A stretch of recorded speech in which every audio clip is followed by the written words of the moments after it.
নানাভাবে বাধাগ্রস্ত করা হচ্ছে কাজের পরিবেশ, দায়িত্ব পালন অসম্ভব করে তোলা হলে প্রয়োজনীয় সিদ্ধান্ত, উপদেষ্টা পরিষদের বিবৃতি।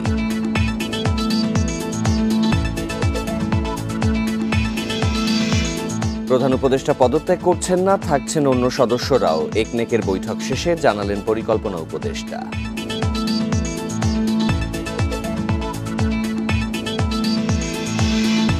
বিএনপি জামায়াতের সঙ্গে বসছেন প্রধান উপদেষ্টা, কাল আরও কয়েকটি দলের সঙ্গে বৈঠক।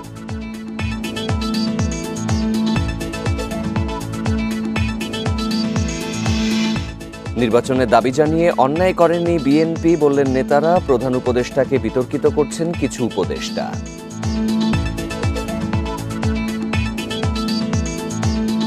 এই ঈদে জামা জুতো অ্যাক্সেসরিজের ডিসকাউন্ট।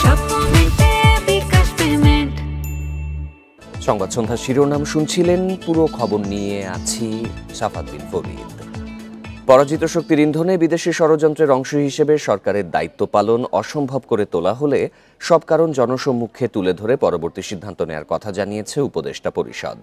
বিকেলে প্রধান উপদেষ্টার কার্যালয় থেকে পাঠানো বিবৃতিতে বলা হয়, শত বাধার মাঝেও গোষ্ঠী স্বার্থ উপেক্ষা করে অন্তর্বর্তী সরকার দায়িত্ব পালন করে যাচ্ছে। পরিকল্পনা কমিশনে একনেকের সভার পর প্রধান উপদেষ্টার সভাপতিত্বে অনির্ধারিত বৈঠকে বসে উপদেষ্টা পরিষদ। পরে এক বিবৃতিতে বলা হয়, অন্তর্বর্তী সরকার জুলাই অভ্যুত্থানের জনপ্রত্যাশা ধারণ করে, কিন্তু সরকারের স্বকীয়তা, সংস্কার, উদ্যোগ, বিচার প্রক্রিয়া, সুষ্ঠু নির্বাচন ও স্বাভাবিক কার্যক্রম বাধাগ্রস্ত করে এমন কর্মকাণ্ড অর্পিত দায়িত্ব পালন করাকে অসম্ভব করে তুললে সরকার জনগণের সঙ্গে নিয়ে প্রয়োজনীয় সিদ্ধান্ত গ্রহণ করবে। দায়িত্ব পালনে বিভিন্ন সময় অযৌক্তিক দাবি, উদ্দেশ্য প্রণোদিত বক্তব্য ও এখতিয়ার বহির্ভূত কর্মসূচির মাধ্যমে সরকারের স্বাভাবিক কার্যক্রমে বাধা সৃষ্টি করা হচ্ছে এবং জনমনে বিভ্রান্তি, সংশয় ছড়ানো হচ্ছে। এসব নিয়েও বৈঠকে আলোচনা হয়েছে বলে বিবৃতিতে উল্লেখ করা হয়।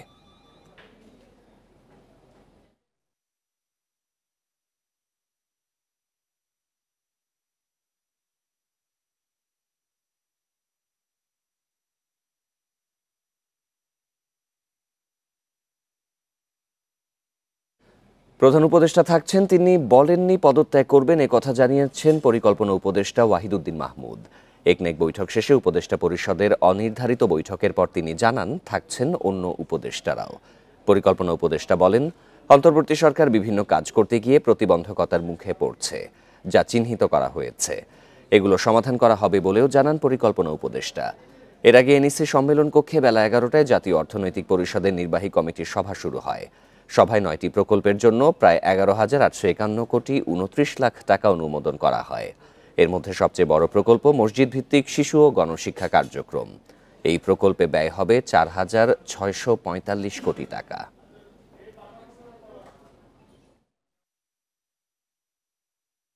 সকল শক্তি সমর্থনেই এই সরকার এসেছে এবং এই সরকারের ভিত্তি হিসেবে সেখানে কোনো বিতর্ক সৃষ্টি হোক কাউকে নিয়ে, তাহলে তো সমীচীন হবে না। সেরকম কিছু যদি হতোই, তাহলে তো আমরা তো কেউ স্বপ্রণোদিতভাবে এখানে আসিনি এবং এই দায়িত্ব উপভোগ্য কোনো দায়িত্ব না।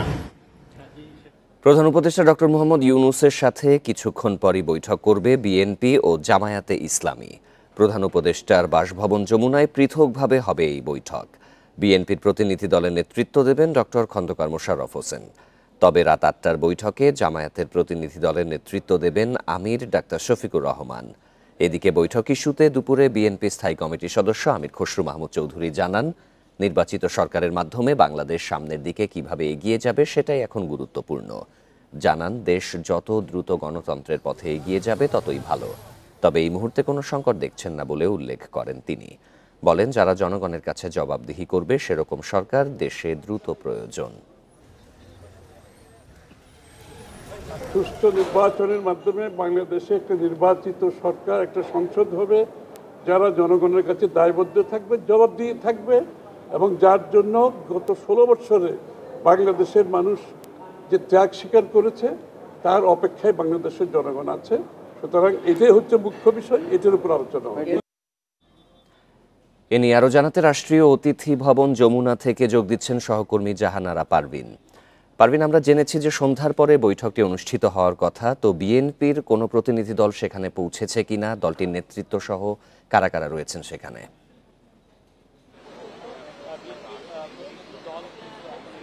আজকের বৈঠকটি প্রধান উপদেষ্টার সঙ্গে বৈঠক করবেন বিএনপির 4 সদস্যের প্রতিনিধি দলের নেতৃত্ব দেবেন বিএনপির স্থায়ী কমিটির সদস্য খন্দকার মোশাররফ হোসেন।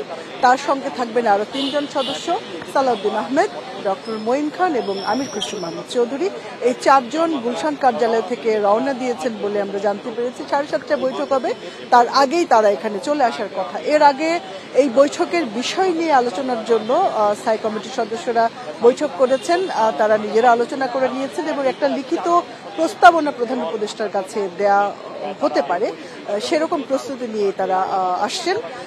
বিএনপির সময় হচ্ছে 7:30টায়, জামায়াত ইসলামীকে সময় দেওয়া হয়েছে 8টায়।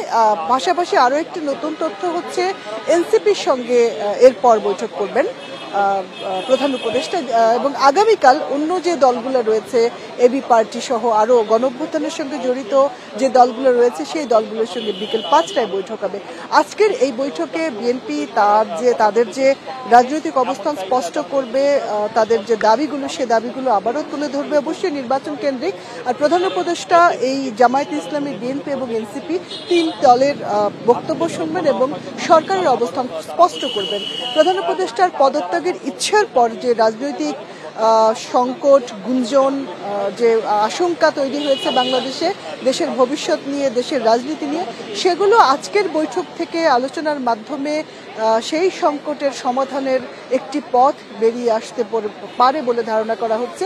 বিএনপি আসলে ডিসেম্বরের মধ্যেই নির্বাচনের ব্যাপারে তারা এক ধরনের তাদের চাপ বলি বা মনোভাব বলি জানিয়ে এসছেন। প্রধান উপদেষ্টা জুনের মধ্যে নির্বাচন করতে চাচ্ছেন। এখন আমরা আশা করছি আজকে এই যে প্রধান উপদেষ্টার দায়িত্ব পালন থেকে চলে যাওয়ার যে ইচ্ছে এবং এই যে বেশ কয়েকটি গুরুত্বপূর্ণ দলের আজকের বৈঠক, এখান থেকে একটি সন্তোষজনক এবং গ্রহণযোগ্য সংকট সমাধানের পথ বেরিয়ে আসবে। এই রাজনৈতিক দলগুলো বাংলাদেশের ভবিষ্যতের কথা চিন্তা করে এবং আগামী দিনের বাংলাদেশের কথা চিন্তা করে তারা একটি সন্তোষজনক সমাধানে আজকের বৈঠকে পৌঁছতে পারবেন, এমনটাই আশা করছি আমরা।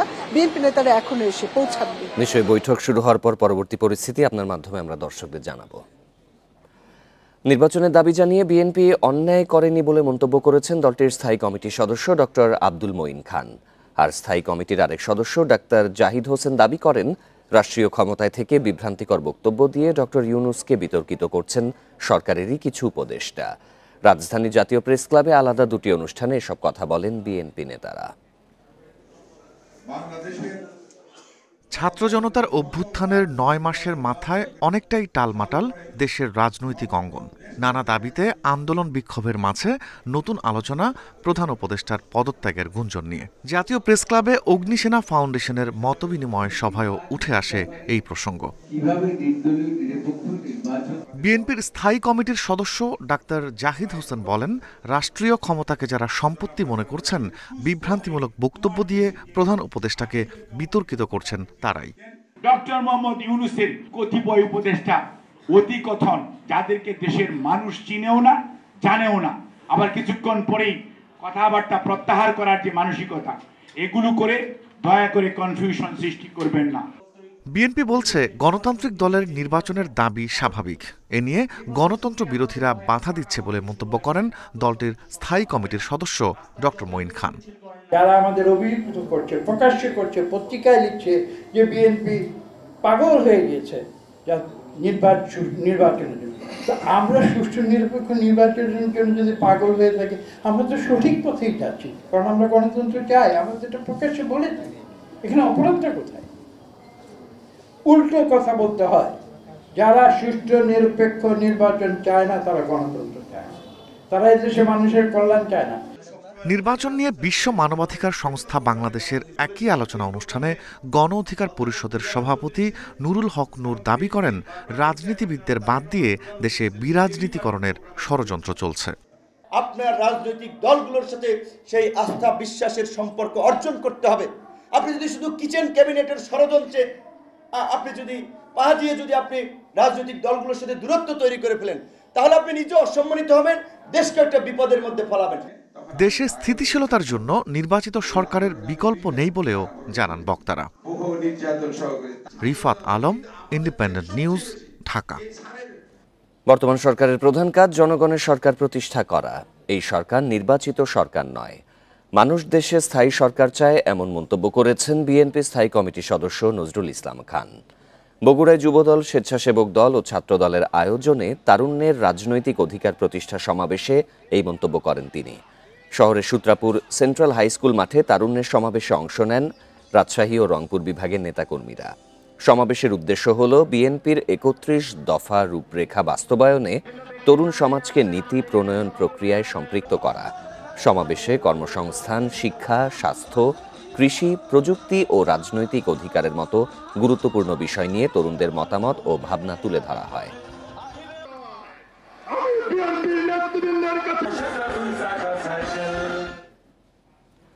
অধ্যাপক ইউনূস দায়িত্বে থেকে দেশকে নির্বাচনের পথে নিয়ে যাবেন বলে আশা জানিয়েছেন জাতীয় নাগরিক পার্টির আহ্বায়ক নাহিদ ইসলাম। সকালে এনসিপির এক জরুরি সংবাদ সম্মেলনে বিচার সংস্কার, জুলাই ঘোষণাপত্র ও নির্বাচন নিয়ে রোডম্যাপ ঘোষণার আহ্বান জানান তিনি। দুই ছাত্র উপদেষ্টার সাথে এনসিপির কোনো সম্পর্ক নেই জানিয়ে নাহিদ বলেন, তারা রাজনীতি করতে চাইলে সরকার থেকে পদত্যাগের পরেই করতে হবে। শনিবার সকালে চলমান রাজনৈতিক পরিস্থিতি নিয়ে জরুরি সংবাদ সম্মেলন ডাকে জাতীয় নাগরিক পার্টি। আহ্বায়ক নাহিদ ইসলাম বলেন, সব রাজনৈতিক দলের সঙ্গে আলোচনা করে চলমান সংকট সমাধান করা দরকার। বিএনপির সমালোচনা করে এনসিপি নেতা বলেন, দলটি শুধুই জাতীয় নির্বাচন চায়, কিন্তু অন্তর্বর্তী সরকারের দায়িত্ব কেবল জাতীয় নির্বাচন আয়োজনে সীমাবদ্ধ নয়।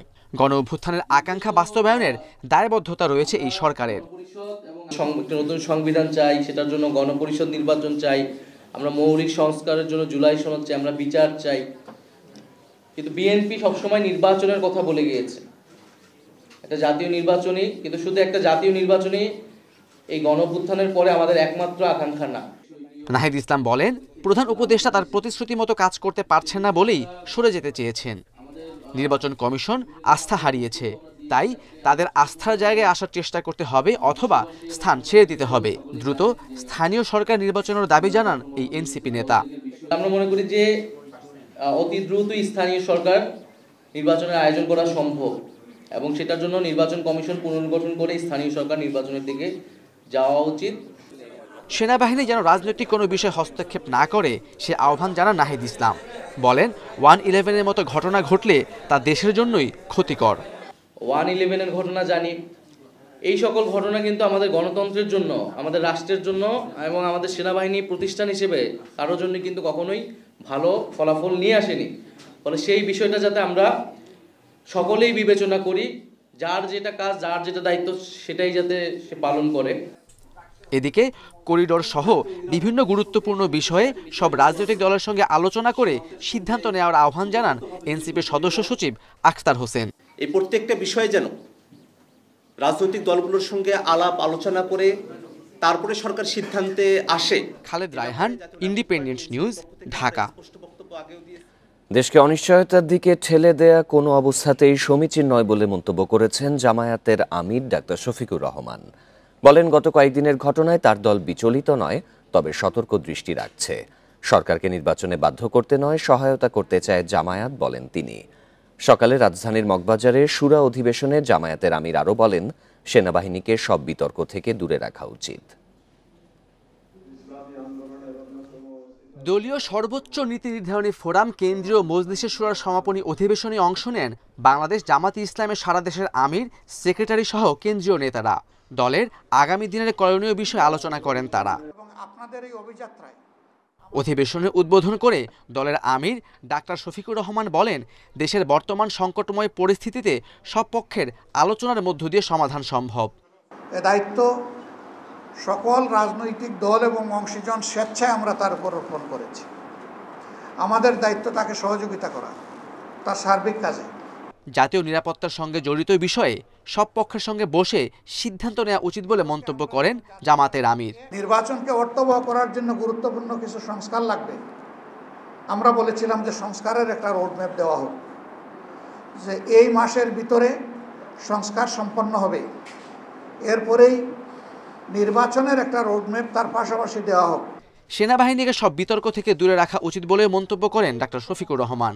কারো বিতর্কিত কর্মকাণ্ডে সেনাবাহিনী যেন বিতর্কিত না হয় সেই বিষয়ে সতর্ক করেন জামাত প্রধান। সেনাবাহিনীকে বিতর্কিত করলে একটা স্বাধীন দেশ বড় ধরনের ঝুঁকিতে পড়তে পারে। আমরা সেই সমূহ বিতর্ক থেকে আমাদের প্রিয় গর্বিত সেনাবাহিনীকে আমরা মুক্ত রাখতে চাই। বিগত ১.৫ দশকে গুম খুনে জড়িতদের বিচারের দৃশ্যমান অগ্রগতি নেই বলে মন্তব্য করেন ডাক্তার শফিকুর রহমান। দোষীদের বিচার না হলে দেশ গভীর অন্ধকারে নিমজ্জিত হওয়ার শঙ্কা জানান জামায়াতে ইসলামের আমির। এই প্রক্রিয়ায় তারা যেন। Khaled Raihan, independent news, Dhaka. এনবিআরের কর্মীদের কর্মবিরতিতে আমদানি কার্যক্রম পুরোপুরি স্থবির হয়ে পড়েছে। কাস্টমস ছাড়পত্র না পাওয়ায় পণ্যবাহী ট্রাক বাংলাদেশে প্রবেশ করতে পারছে না। 4 দফা দাবি মানা না হলে রপ্তানি ও আন্তর্জাতিক যাত্রী সেবা বন্ধেরও হুঁশিয়ারি দিয়েছে এনবিআর সংস্কার ঐক্য পরিষদ। শনিবার এক সংবাদ সম্মেলনে এই ঘোষণা দেয় সংগঠনটি। ফলে নেতিবাচক প্রভাব পড়তে শুরু করেছে দেশের বিভিন্ন বন্দরে। চলতি মাসের 12 তারিখে এনবিআর বিলুপ্ত করে 2 বিভাগে বিভক্ত করার অধ্যাদেশ জারি করে সরকার। এরপর থেকে অধ্যাদেশ বাতিল এনবিআর চেয়ারম্যান আব্দুর রহমান খানের পদত্যাগ সহ 4 দফা দাবিতে আন্দোলন করছেন শুল্ক কর বিভাগের কর্মীরা। এরপর রাজস্ব নীতি ও ব্যবস্থাপনা অধ্যাদেশ সংশোধনের আশ্বাস দেয় অর্থ মন্ত্রণালয়। কিন্তু এনবিআর সংস্কার ঐক্য পরিষদের নেতারা তাদের পূর্ব ঘোষিত কর্মসূচি বহাল রাখেন। শনিবার থেকে রপ্তানি ও আন্তর্জাতিক যাত্রী সেবা ছাড়া বন্ধ করা হয় আমদানি কার্যক্রম। দাবি পূরণ না হলে রপ্তানি কার্যক্রম বন্ধ করার হুঁশিয়ারি দেয় এনবিআর কর্মকর্তারা। এদিন কাস্টমস হাউস এবং এলসি স্টেশন সমূহে সকাল 9টা থেকে বিকাল 5টা পর্যন্ত কর্মবিরতি চলবে। তবে রপ্তানি ও আন্তর্জাতিক যাত্রী সেবা কর্মবিরতির আওতামুক্ত থাকবে। আগামী 26শে মে 2025 সোমবার থেকে আন্তর্জাতিক যাত্রী সেবা ব্যতীত আয়কর, কাস্টমস ও ভ্যাট বিভাগের সকল দপ্তরে পূর্ণাঙ্গ কর্মবিরতি চলবে। আন্দোলনের প্রভাবে কাস্টমস ছাড়পত্র না পাওয়ায় স্থলবন্দরে আটকা পড়েছে আমদানি পণ্যবাহী কয়েকশো ট্রাক। এতে চরম অর্থনৈতিক ক্ষতির মুখে ব্যবসায়ীরা। বেনাপোল কাস্টমসে আমদানি কার্যক্রম সম্পূর্ণভাবে বন্ধ রয়েছে, শুধুমাত্র রপ্তানি একটা চালু আছে এবং বেনাপোল কাস্টমস বন্ধ থাকায় বন্ধ থেকে কোনো মালামাল খালাস হচ্ছে না এবং কোনো পণ্য শুল্কায়ন হচ্ছে না। এদিকে নিরাপত্তা জোরদারে আইন শৃঙ্খলা রক্ষাকারী বাহিনীর সদস্য মোতায়েন করা হয়েছে এনবিআরের প্রধান কার্যালয়ে। Amirul Islam, independent news, Dhaka. এবার থাকছে আসন্ন বাজেট নিয়ে বিশেষ প্রতিবেদন।